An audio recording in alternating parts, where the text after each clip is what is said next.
Ladies and gentlemen, everyone else, and welcome everyone to a new video today. And today, ladies and gentlemen, we are going to be reviewing the Royal Rumble pay-per-view. And my God, it was a big disappointment of a big on a show. It was a big disappointment. As today, we're gonna take a look at the matches that we on the card. As I'm still furious about last night's Royal Rumble pay-per-view. So let's get started by reviewing the worst Royal Rumble ever. So starting us off, we will be starting things off with the opening matchup. As the opening matchup was Seth fucking Rollins, aka Seth Rollins, as I want to call him, taking on versus Roman Reigns for the Universal Champion. This matchup was so great, although people complimented that people did not like that finish one bit. But before we get into the matchup, Seth Rollins came out. Seth Rollins came out in his Shield gear. Yeah, meaning that this could be his theoretically, I don't know, maybe his new look going forward. Although it was kind of like a one-off appearance to for Roman to recreate history on the night when everyone stopped caring about him, which was on June 2nd episode of Monday Night Raw. You're welcome, Sean. I exposed you to the fucking world. That is the fucking And then these two had stared down, and Seth got the job punch. Although people said that he should have dyed his hair blonde that night, but he did it. Anyway, Seth was doing. It was just a typical Roman Reigns match, like the one we saw at. I think it was at SummerSlam. 2021. A typical Roman Reigns match. Although this should have been the match. And then Roman Reigns did an open due moment on Seth Rollins. And then Seth buckled powerbomb Roman Reigns through an announce table. Well, I believe. And then Seth did do the 5-star frog splash. And then did his typical high flying move. And then another sucker punch.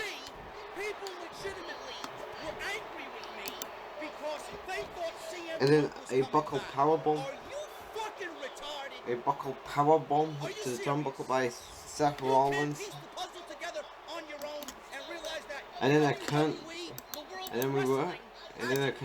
I think that was the curb stomp until Roman Reigns went unhinged. And then he did a powerbomb. Then did a typical series of punches. And then Seth had a submission hold on him. And then Roman reversed that. Tossed him in the stairs. Superman punched him. Spear him outside. And then I think he went for another spear but got into the pedigree. Oops, sorry for that. Got pedigree. And then later on, another spear. And then Roman recreated what Seth did on that night, causing him to get disqualified.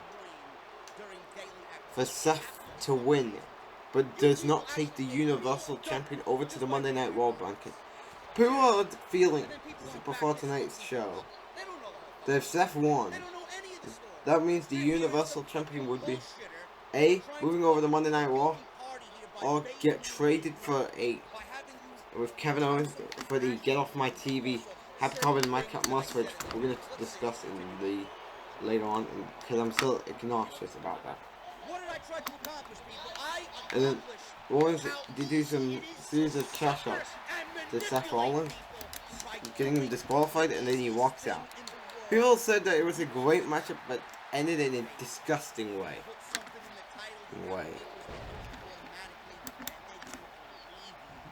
And I'm pretty sure that these two could have a rematch at Saudi Arabia. Although it's pretty much going to be Goldberg against Saudi Arabia. Yeah. Now we go onto the Women's Royal Rumble matchup, where Sasha Banks and the returning Melina started things off. Which, by the way, people thought that this was Sasha's greatest gear of all time. The Sailor Moon expired. Which, I don't blame a bit, I actually like it. Although as much as I despise the blue hair, it actually fits, although Sailor Moon's hair was blonde.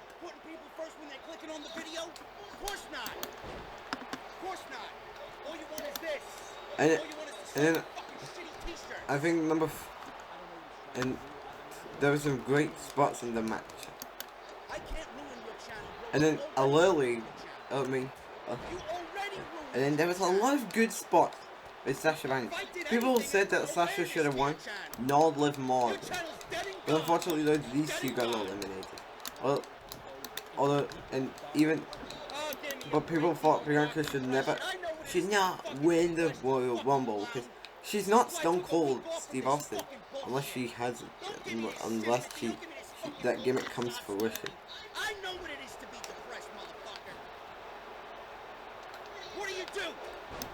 And then Sonya Deville cost Naomi the match. And then we have more spots in the match. And then multiple returns. Even the Forbidden Door thingy with Mickey James and Alicia Fox.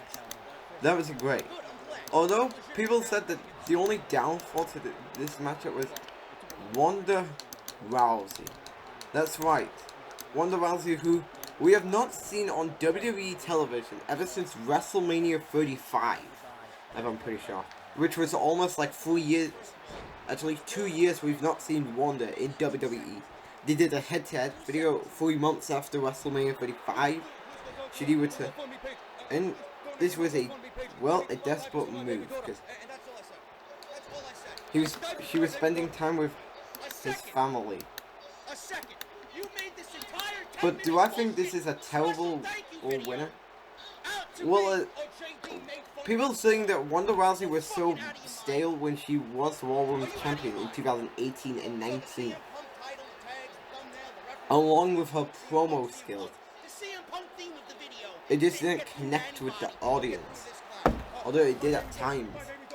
But people barely wasn't able to get behind it. And there are some spectacular rumors that she could be facing Becky or the winner of Saudi Arabia. Because it's Sweet Money Chamber. But for the Raw Women's Champion. Unless Charlotte haters, who actually does not want to see Sasha with Charlotte, wants Wanda to become SmackDown Women's and yes, it's not gonna make her a Grand Slam champion. She would have to win the NXT Women's Champion. Anyways, on to the next match, which is Big Time Bex versus Doudrop, AK.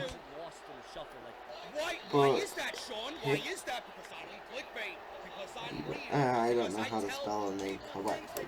Anyway, this matchup was pretty for me. And one thing that triggers me, how did Becky survive the size difference? How did she survive it? Size difference. Like an Ajax size. How did she survive? And theoretically, after surviving, she retains the Raw Women's Champion. Which would you look at that? Big Time Bex is walking into WrestleMania with the Raw Women's Champion. Unless she retains at Saudi Arabia, which they're going to be at Elimination Chamber on February 19th. So, meaning that wherever this is going up, we have you have 3-1 SmackDowns. And I think this is a pretty smart move there by WWE, because they've done pay-per-views mostly on a Thursday. Like, when they first moved over Saudi Arabia in 2018, the first show was Friday 27th, which I'm pretty sure was 2 weeks after WrestleMania 34. And then another one was a week after the Evolution pay-per-view and Roman Reigns' leukemia announcement. And then June 7th, it was 2 weeks after the Money in the Bank pay-per-view. Which I guess makes sense because SmackDown Live was relevant at the time. I mean, SmackDown Live was a thing at the time. And for Super Showdown, October 2019, that was 2 weeks, a week after the WWE draft, causing people not to attend the first and the following SmackDown.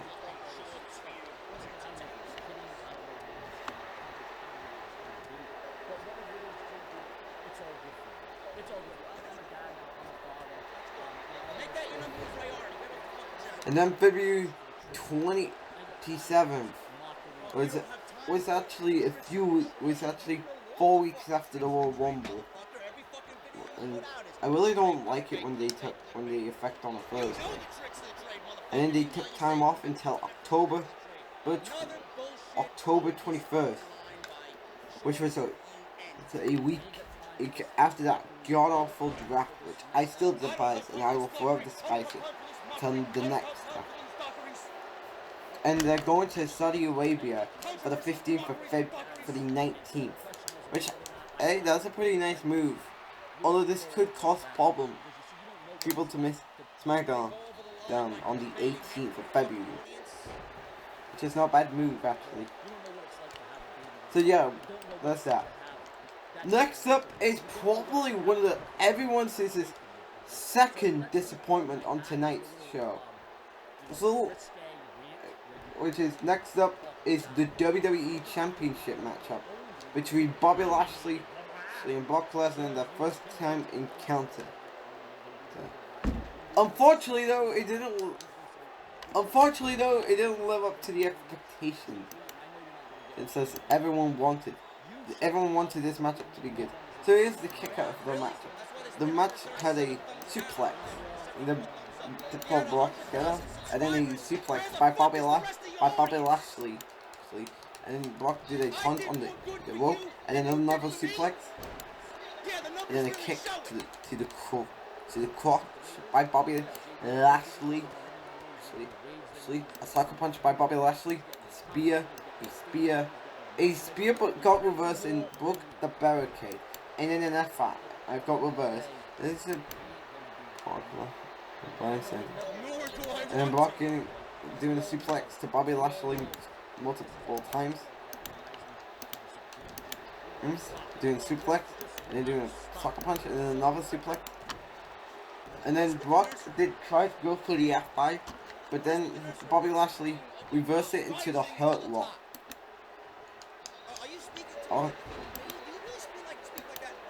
And then Brock was almost passed out. And then Brock Lesnar throwed Bobby Lashley to the referee. He threw Bobby Lashley into the referee. And then Brock Lesnar F5'd Bobby Lashley and then goes foot to the referee. And then Bobby Lashley was down for the pin.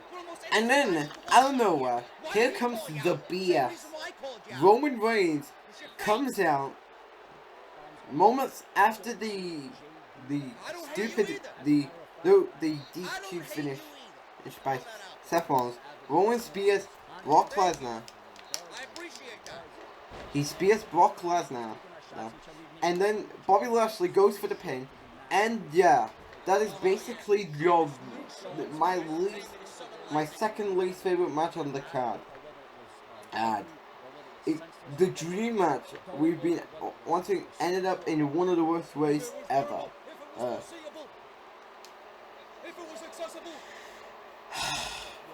I really don't get why did Roman Reigns have to.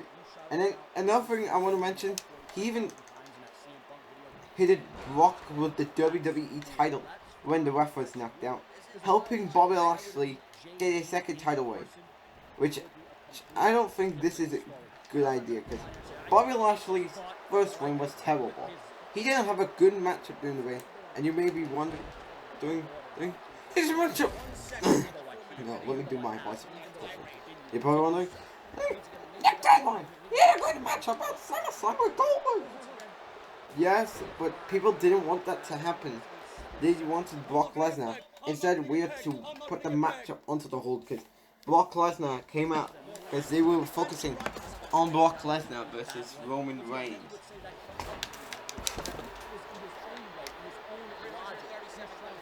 So that's why they had to do this match. And after the, and not to mention, after the match, Paul Heyman, I'm pretty sure has aligned himself up with Roman Reigns. He has aligned himself with Roman Reigns once again.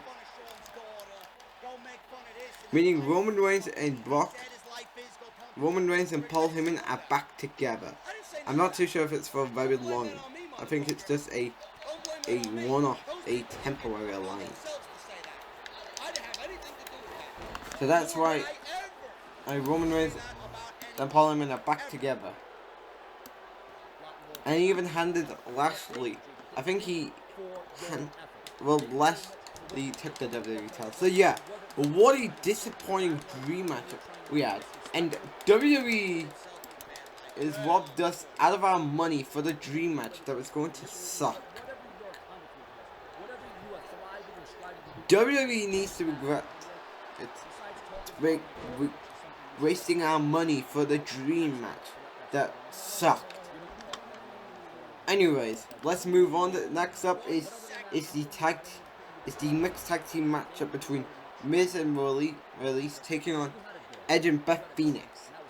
This matchup was pretty decent, although people are saying that they didn't like Edge's gear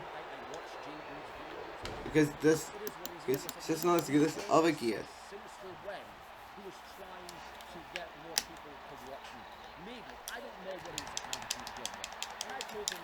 But anyways, the match started off with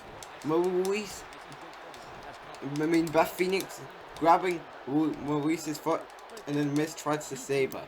And then he started on with Miz and Beth Phoenix. Edge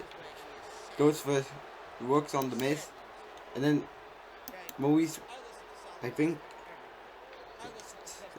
assaulted Edge, and then Miz did a soccer kick to him. And then Miz were doing a stare down with Beth Phoenix, and then the Daniel O'Brien yes kick to the Edge, and then Edge made later on Edge makes a tag from here. Edge made a tag to Beth Phoenix, and while Maurice tags into the Miz, and then these two were facing each other in the ring, and Miz and Beth Phoenix had great angles in the match, and Maurice were taunting at the fans in the match. Then Maurice did damage on Beth Phoenix, only then for Beth to capitalize on a finisher, while Edge clotheslined the Miz, and Beth Phoenix powerbombed the Miz for the elbow drop by Edge, and then Maurice tried to go for the spear. Edge went for the spear until Maurice grabbed Edge's, I think it was the right foot of him, and then got for the skull crushing finale. And then Beth and Edge did do double spears to the Miz, and these two got a win at the Royal Rumble. Overall, it was a pretty cool matchup, which I'm pretty sure this rivalry is over or far from over, because I'm pretty sure that they're gonna end their rivalry at Saudi Arabia, possibly. Although that it could be Edge versus I'm not too sure if WWE is going to get Edge into the WWE Championship picture.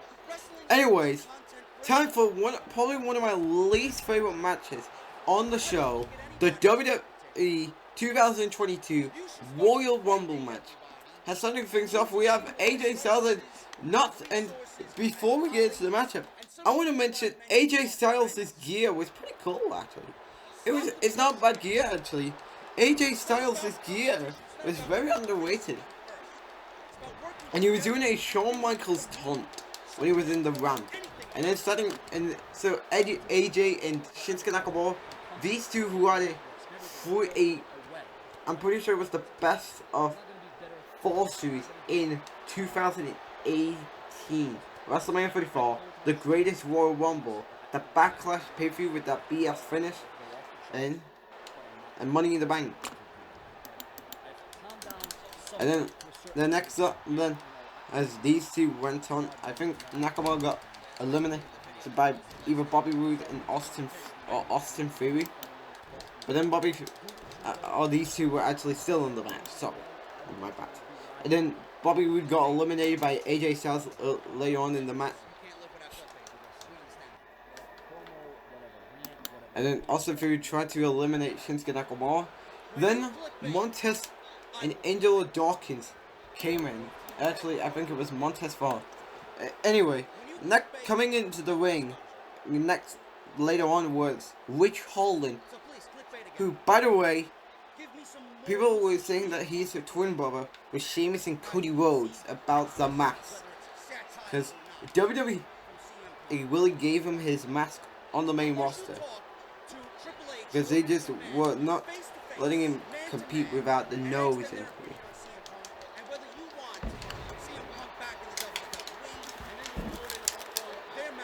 With the nose injury. And then later on, Rich Holland kicked with being a powerhouse for the Rumble. And then next up, Damian Priest came in, which I know some people don't like Damian Priest's current gimmick because WWE is making Damian Priest very uncool. And are you sure this is a way to treat your United States champion, who had a great matchup at who probably his best matchup of the year? His best match was WrestleMania 37. By making him so uncool. And then after that, later on, Johnny freaking Knoxville came in with his whole Johnny Knoxville crew, whatever the hell you want to call it. He was pretty much dominating. And then later on, Sami Zayn got into a matchup for payback for making Johnny Knoxville qualify for the Royal Rumble. And then Montez Ford did do a frog splash to Johnny Knoxville. Then Sami Zayn Heluma kicked Johnny Knoxville out of the match. And then there you go, Angelo Dawkins is winning the match. And these two, I believe, eliminate Damian Priest. Next up, coming in next up is Almost, who was pretty much everyone's this nightmare. Because if Brock retained the WWE champion, or actually, and maybe Seth won the Universal champion, WWE would be setting all the eggs in the basket to do Almost versus Brock Lesnar at WrestleMania, and then they have to find someone to face Roman Reigns. That was at the time before Drew got back, or the neck recovery, which we'll get into in a moment because I'm still noxious about it. Next up, Ricochet came in the matchup, and then Dolph, and then AJ Styles, and everyone else were teaming up against Almost.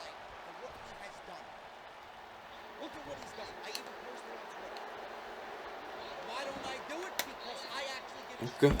And the nightmare was, and actually Dominic was in the matchup. Next up, and speaking of Dominic, next up we have Dominic and Get Off My TV Happy Corbin. And then later on, AJ Styles eliminated Austin Theory. Then with the Boogies, we're doing stuff with Chad Gable while Sheamus were trying to, I think that was Sheamus trying to eliminate Get Off My TV Happy Corbin. And then midway through the match, Madcap Moss and these two Get Off My TV warriors were working on Sheamus and AJ Styles, while Rick Boogies were working on Dolph Ziggler. And then these two Get Off My TV eliminated the man, and and god damn it, god king damn it, AJ Styles were my pick to win the Royal Rumble, even though it may, people were thinking that he should have won. He could have won.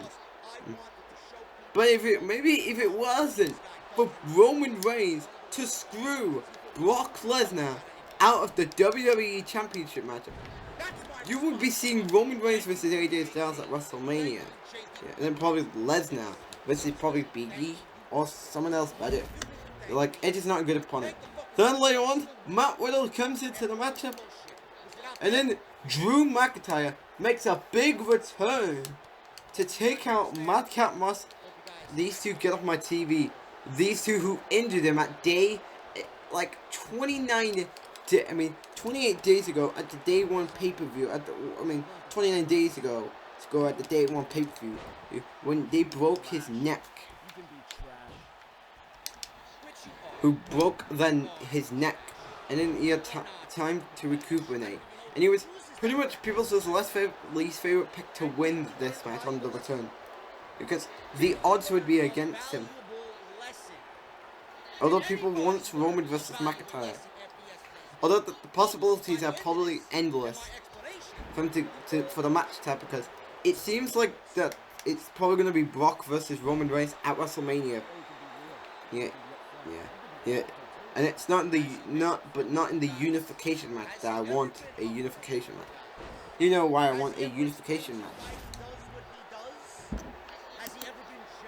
Now later on, Drew McIntyre uses his steel step to Happy Corbin, and then later on, Kevin Owens comes in and brawls with Drew McIntyre, and then Rey Mysterio was in the ring, and then Kofi Kingston did the Royal Rumble spots that people all enjoy. Although I'm pretty sure everyone is tired of it, because it's been going on forever pretty much. Like even when other superstars does it, it doesn't have to be Kofi necessary. And then later on, the former WWE champion and by the way, new SmackDown star Big E came in because Big E moved over to SmackDown.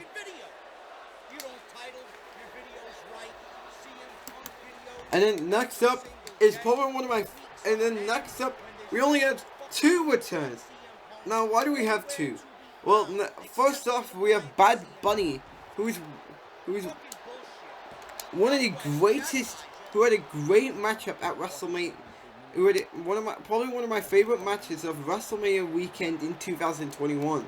He had a great matchup with Bad Bunny. It was a good matchup. It was a good matchup. It was a good matchup. It was a very good matchup. And then he did some Hurricane Runners.